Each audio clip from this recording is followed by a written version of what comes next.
Get it. 18. They don't know me, son. Get it. 19. They don't know me, son. Yeah. This is David Goggins, Navy SEAL, ultramarathon athlete, and one of my favorite people on the planet.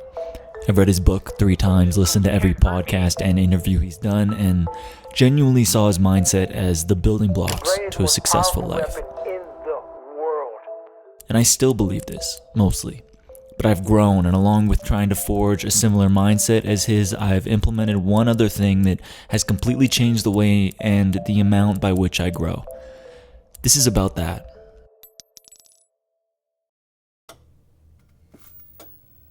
I love hustle culture. Motivation, productivity, efficiency, it's all incredibly interesting to me, but there's one prevalent ideal that I've never been able to completely surrender myself to, and that's the idea of being always on. I've always needed breaks, and when you're trying to become David Goggins, taking breaks really makes you feel like garbage. So I take a break. I feel like garbage for taking a break. Feeling like garbage makes me see myself as actual garbage. Seeing myself as garbage makes me believe there's no point in trying to improve upon garbage at all. And then before you know it, I'm a dumpster. This spiral would happen over and over again, and it may have begun with breaks, but it happened because of guilt, the guilt of not maximizing my time. And from here, I only had 2 options: figure out how to truly become David Goggins and continue trying to develop a mindset that wasn't really working for me, or looking within and finding something that better suited me. And I chose the second.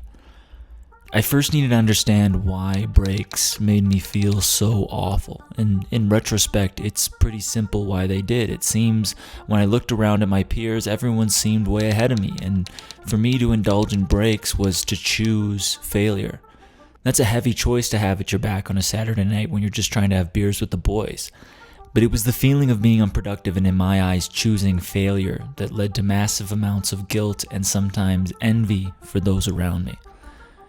My solution came after listening to a comedian on a podcast. I don't remember the comedian, and I don't even remember the podcast, but I remember exactly what he said. He said, "People call me lazy because I wake up late. I go get a coffee, I go to the park, I get some lunch, I talk to my friends and family. Then they see me do an hour of stand-up and say, 'Well, you only worked for an hour today.' Little do they know I'd written 10 or 20 jokes that day just from living my life and experiencing it fully." I replayed that conversation 10 to 20 times. It gave me a way to be on even when I was off. This was through the idea of absorption, that especially in creative pursuits, that stepping away and living life sometimes is the best thing you can do for your creative brain.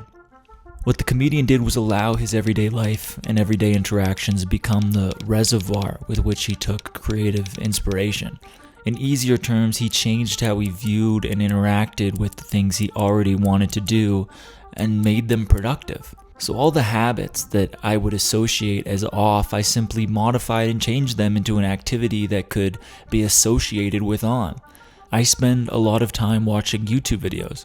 I modified that behavior to now watching YouTube videos with a notepad open in split screen, jotting down ideas, looking at structure or musical cues, and improving my craft while I enjoy the craft of other creators.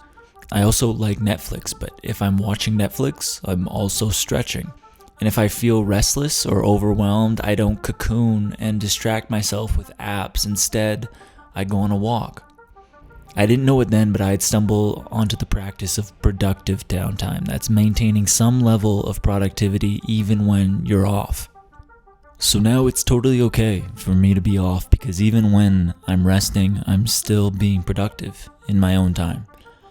And in the end, I still surrendered to a David Goggins mindset shift. I'm always on, but the idea of being on or off doesn't exist to me anymore. There is only on, because the difference between the two is simply a state of mind.